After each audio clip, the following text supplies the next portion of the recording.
What's going on, everybody? This is Dr. Elo, and welcome to Beyond the Office Walls. At the same time, we're going to start navigating the remote work environment, right? So we have our special guest today, which is up next. His name is Polo Ornelas. Originally from Mexico. He's a good friend of mine. Our kids work together. And this is season 1, episode 2. And this is the full questions that I have. Who is Polo Ornelas? We're going to get to know who is he. What are some key strategies and techniques for maintaining focus and productivity while working remotely? How can remote workers effectively manage their time and ask tasks to maximize efficiency? What role does technology play in enhancing remote productivity, and what tools are recommended for this purpose? Also, what are some common challenges remote workers face in staying productive, and how can they overcome it? All right, guys. Well, let's start right up with meeting Polo Ornelas. Welcome to the show, my friend. Hey. Right. So, Polo, can you tell us a little bit about you? What do you work? With who do you work? What kind of job you do? Just a little about yourself. Yeah, sure. My name is Polo Ornelas, and I've been a software developer for more than 15 years, probably. I'm currently working on a fully remote company called Idea Crew. They are based on DC, but basically everyone is remote. We have an office, but it's there's not a lot of movement there.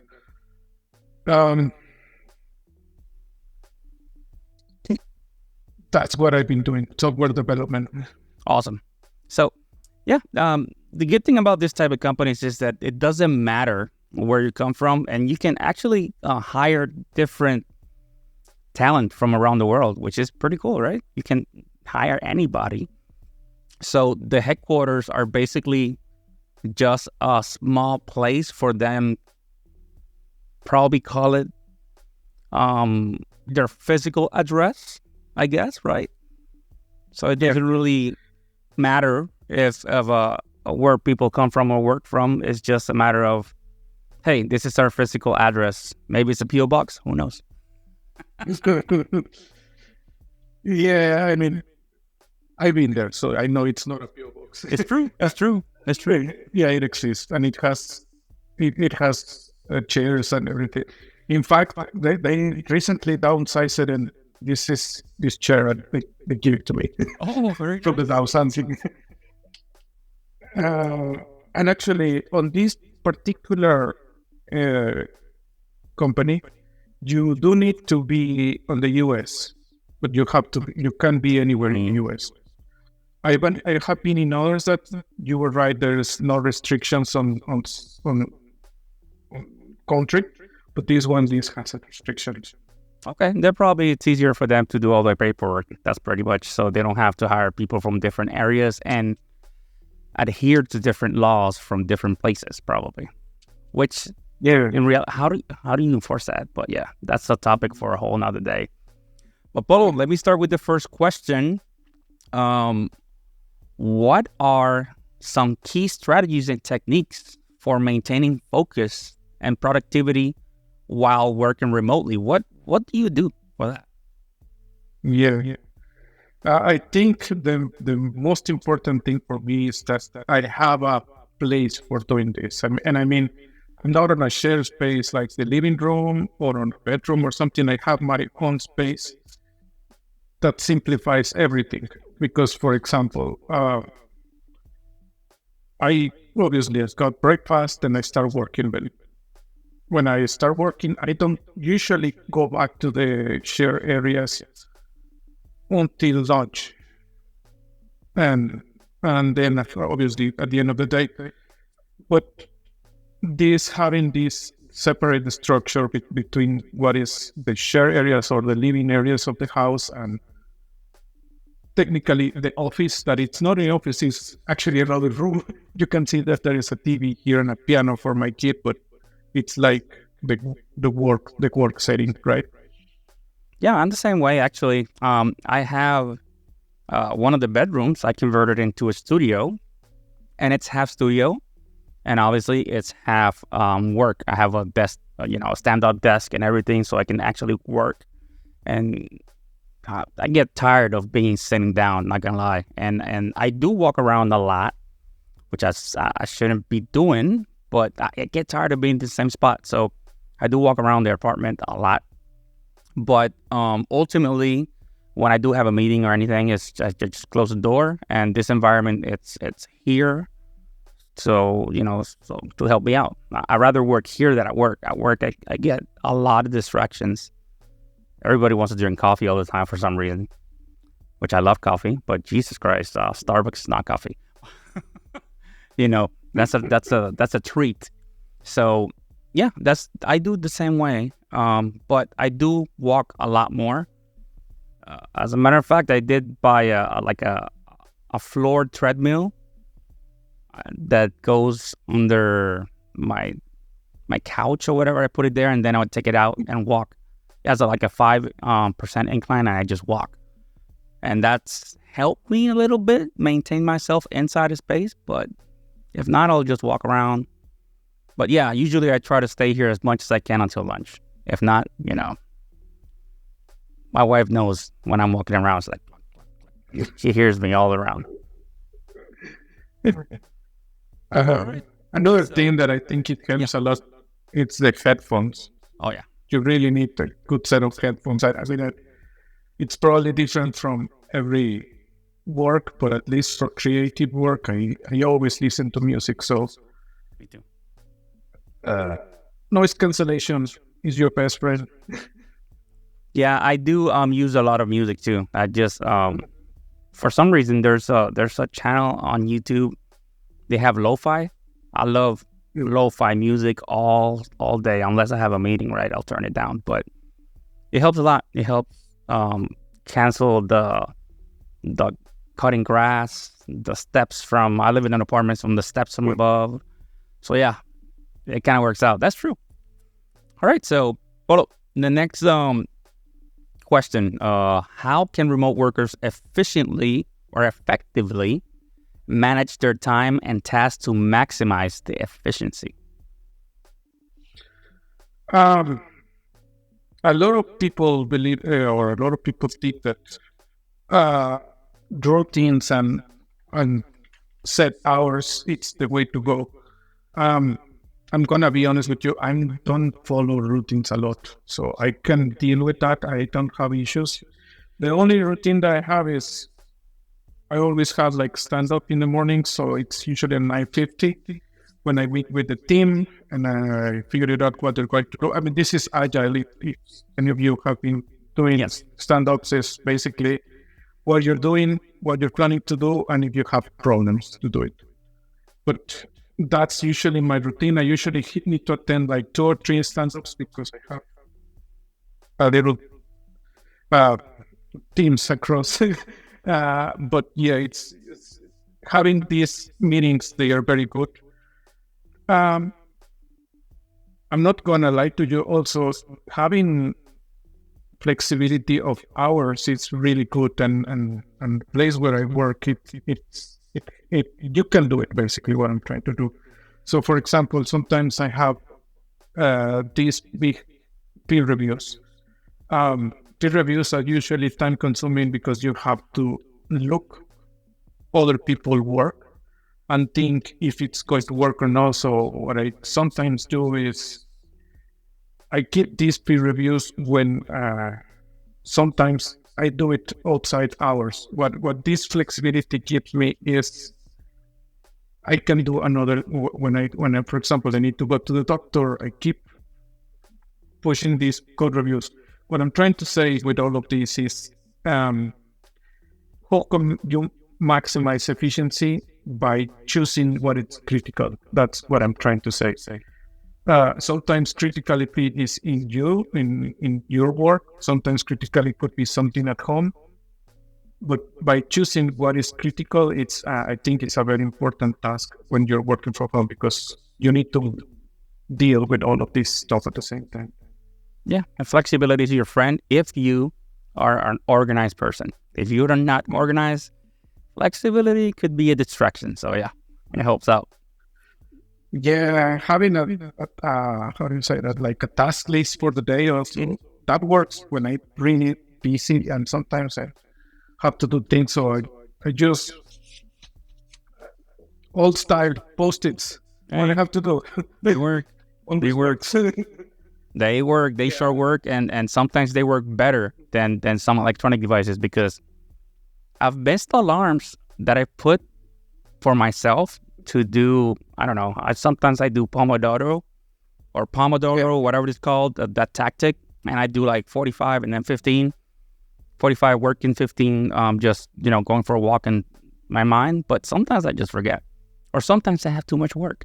And when I'm in 45, I'm in my peak spot that I'm really providing the value to whatever I'm doing or whatever I'm writing. I'm like, I can't live right now. So it's good to be flexible. It's just a matter of being responsible and being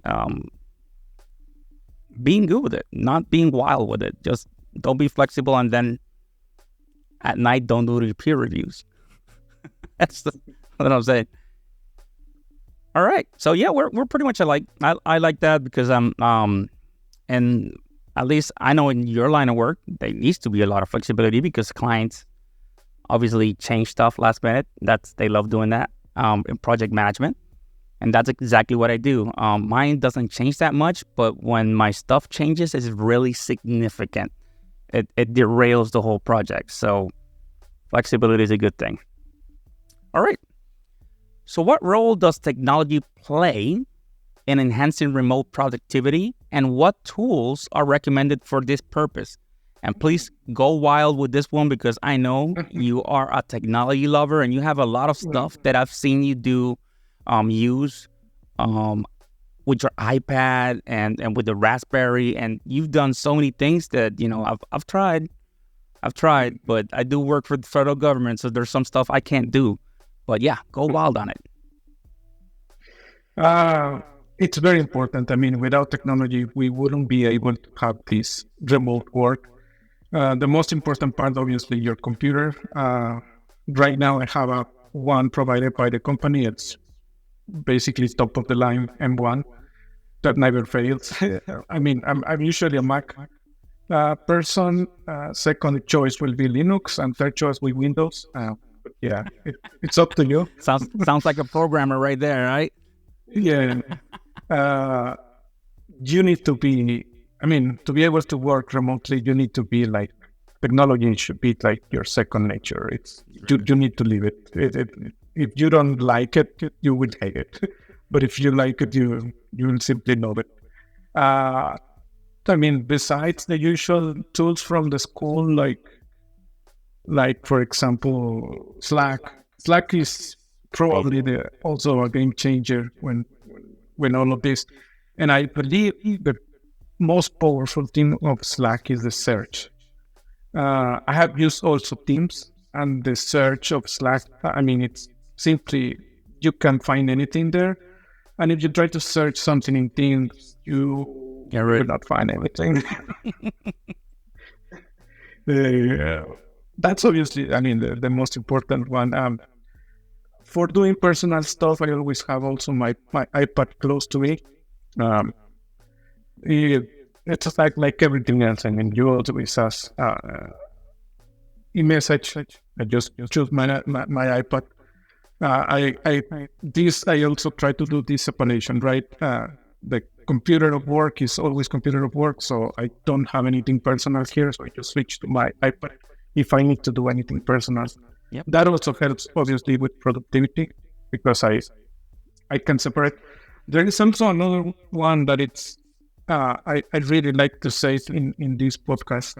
There is a rule that I try to enforce myself, and I never bring the laptop to the shared spaces. That means I never bring work to my life. In other words, nice. The other way too. I try to never eat when in the computer. this remote work, it also needs you to understand when to stop. Obviously, as every work, it's going to be emergencies. I mean, you cannot avoid that. In an emergency mode, I will have my lunch here or something. But if you're not there, you need to draw a line in the sand clearly, where your work starts and where your life starts. So, the famous work-life balance, like they call it. I'm the same way. At 3:30, that thing is off. I don't see it till tomorrow unless I get a call, right? Yeah, and that's why I told you having an iPad next to you, it's really helpful. That's why I have all my personal life. I have it close to me, but I also separate it from everything else. Yeah. What other technology? I mean, since I always have, or I work remotely a lot of times, you really need to have a good cell phone, and most importantly, a plan that allows you to do tethering. And what is that? Your personal hotspot. What I have learned is that power will fail, internet will fail, but you always have to be prepared to work. So your cell phone working together with your laptop will allow you to bypass these problems, but always have a cell phone that you cannot. I mean, how do you say that in English? You cannot cheat on the hotspots part. No cheating. You really need. Yeah, you need the hotspot. You need at least 10 gigabytes. That's always have worked for me. But yeah, you need hotspots. And not only that, it's I have a practice as well that even when I'm in airports and cafes, I don't use anybody's Wi-Fi at all. If I do, I use a VPN, right? A virtual private network to work, because you never know what's being shared in a cafe, in an airport, through free internet. So I definitely use I have a hotspot too, that like you do, that I take everywhere, just in case. Yeah, there is some, I forgot the brand name. You could probably get one and later on your page, but there is like small hotspots made for remote workers or things like that it always helps you, because you can, for example, where you're in a hotel and you have the internet from the hotel, and put, as you said, you cannot trust that connection because someone can be just picking at it.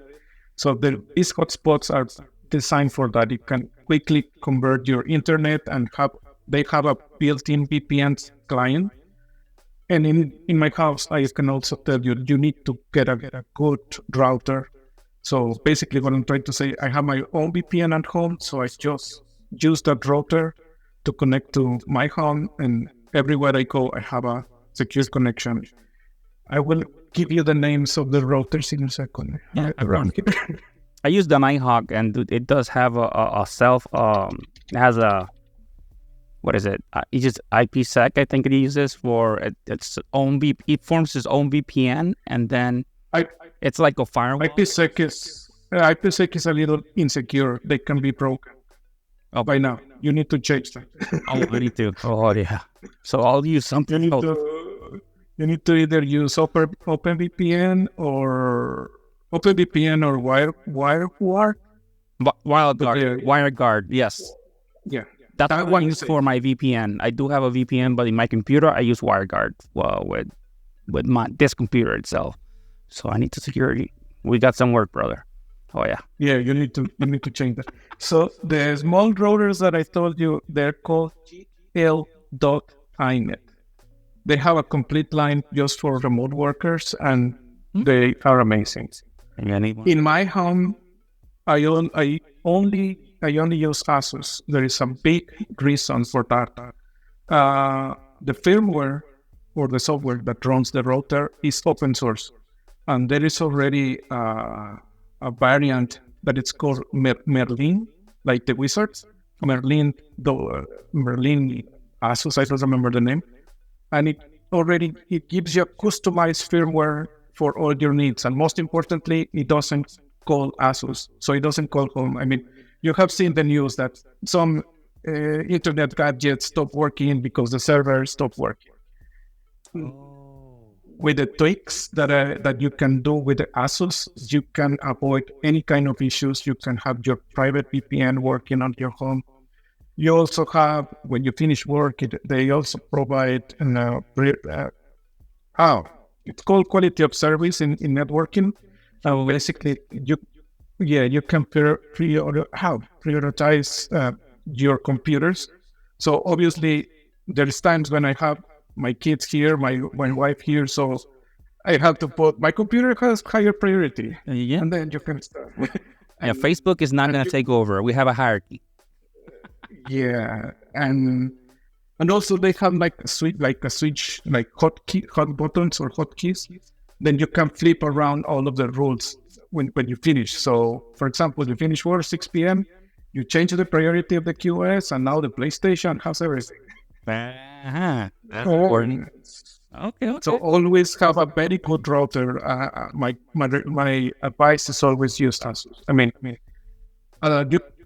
There's a lot of people brands, but these guys has never let me down, and I use them a lot. All right, now I know. So hopefully, when this comes out, I'll buy the router before my wife finds out. So yeah, don't tell Rose. I'm just joking. So yeah, all right, cool, man. This is what I like. This whole technology part. That's probably your favorite part of the podcast. You as well. All right, so yeah. One more question, which this one is, what are some common challenges remote workers face in staying productive, and how can they overcome it? This is difficult, because your biggest. If you're in technology like I am, that my biggest problem is also my biggest ally. So for me, is new video games or special food, or your son's noise, your network going down. So there is a lot of distractions here. For new video games, I don't have any solution, but you have to wait until 6 p.m. and start playing. For noise, I already told you, you really need to invest in noise cancellation. The Apple iPod Max, they have very good noise cancellation. I also can advise Sennheiser. Sennheiser has excellent noise cancellation. The iPods Pro, I like them, but they are not. We have discovered that the microphone of the iPods Pro is not as good as the Max. So that's what you're using right now. That's what we're listening to. I'm using right now the Max. That sounds pretty good. I thought it was a microphone. That's really good. No, I don't. When I have any kind of important call, I use these ones because I know they have great audio and great microphone. Every time we talk, I want more tech.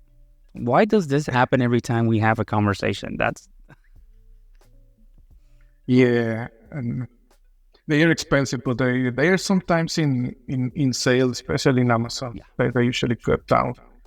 And they haven't announced next version, but everyone is waiting because of the switch that everyone is going to USB-C. We are hoping that we're going to have a USB-C version of the AirPod Max. If not, Sennheiser is always a good plan B. Alternative. Yeah. Yeah, what I use is I have these Rhodes, which are really good, and these are what I use for editing. So, and they're wired, and I don't use anything wireless in my computer because it's a government computer, so I don't like to put anything Bluetooth on it. But if I do, I can actually connect it to a dongle that I have, or a dongle that I put on it, and it doesn't go into the computer, but at least I can listen. And it's radio frequency. It's not really Bluetooth or anything. It's just that I can use it. But yeah, I use Rode, or I use Shure, which is the same brand as this microphone. That's what I basically use. But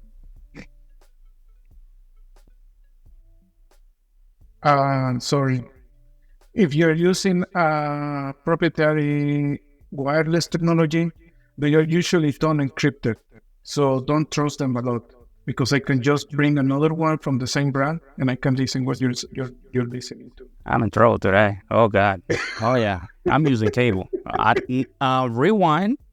Rewind everything I said. It's a record scratch right there. So I use cable. Actually, Cable is secure. yeah, I know, right? I usually listen on the computer, and I have a microphone that Rode microphone that I use because after a while meetings are pretty long and it gets kind of hot.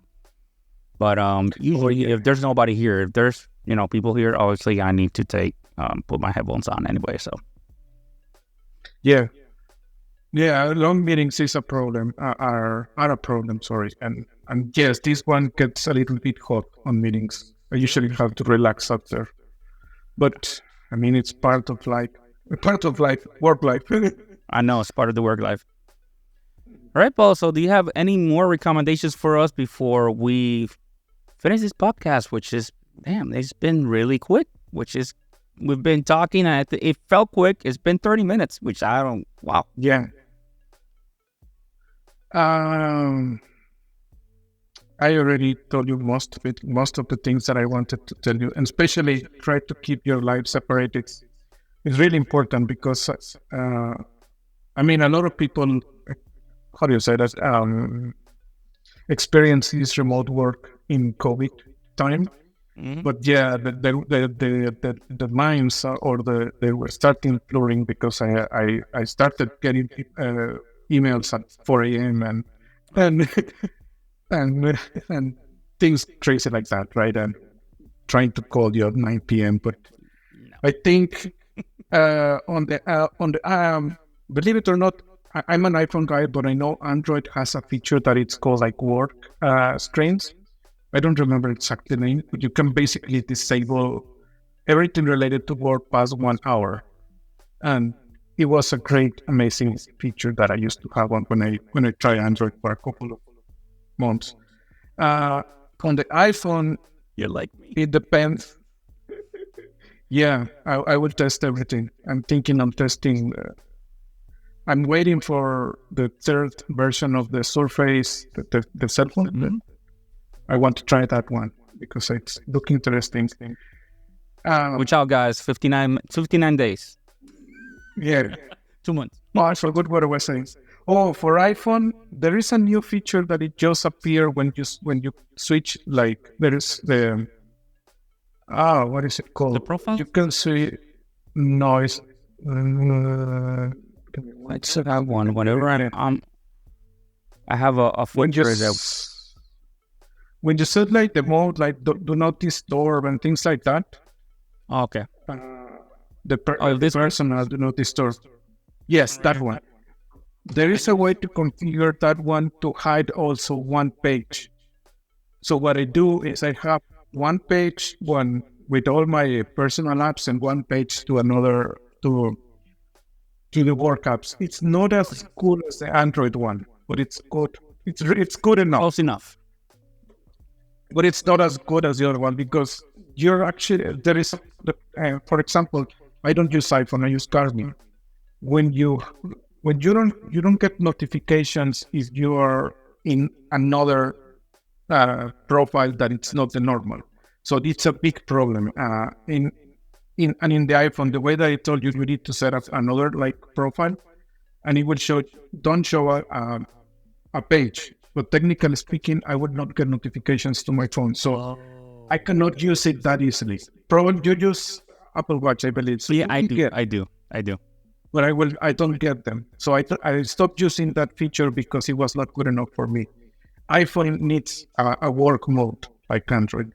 But for now, at least Slack, Teams, Outlook, and Gmail, you can configure your work hours. You can always set like you start at 8 or whatever and start notification at 1 hour. So keep your lives in check and try to live with your family, and don't forget about that. It's the most important thing. Yep, absolutely. Work can come second. So That's it. Thank you, Polo, for being on the podcast, man. I appreciate all your expertise. I know you've been managing people online for a while. I'm looking into going into full-time work from home. Let's put it that way, or however. There's so many ways to put it, but I've been doing telework for a while, and I've been looking to go into a full-time work from home schedule, which I think is more beneficial, at least for me, a person with ADHD, that I see anybody walking by my cube or by my office in downtown DC, and all I do is start talking to people, and I lose time when I do that. So I think I'm more comfortable. A lot of people are more comfortable working from home. A lot of people are more comfortable working in the office. I would say I'm a home guy. How about you? I guess you're a home guy as well, right? Yeah, yeah. Being in home, I mean, it gives you great things that you cannot do it while in work. I mean, I recently have a daughter, and I have been able to see her growing more closely than with my personals. That's amazing. All right, dude. Well, thank you so much. I appreciate you being here. And where can we find you on Instagram? I know he's a photographer, amazing photographer as well. So where can we find you in Instagram? My Instagram handle is photographer. I don't know how to spell it. like photographer, but Polo, Polo, grapher. I'll put it down in the show notes so you guys can go and follow him. He has amazing photos. So yeah, he's a photographer as well. So, and many more things, but we'll keep that quiet. Thank you. All right, buddy. Thank you so much. So, all right, let's go to the last part of the show. And I appreciate you guys being here. This has been really, really cool to talk about, how to manage your productivity and how to do, the things that you usually do better. Not only just work from home, but, strategize, manage effectively, and enhancing your work life, like Polo just said, with technology and check and balances for yourself. All right. Well, this has been Dr. Elo with Polo here, and thank you very much for watching the podcast. It's Dr. Elo out.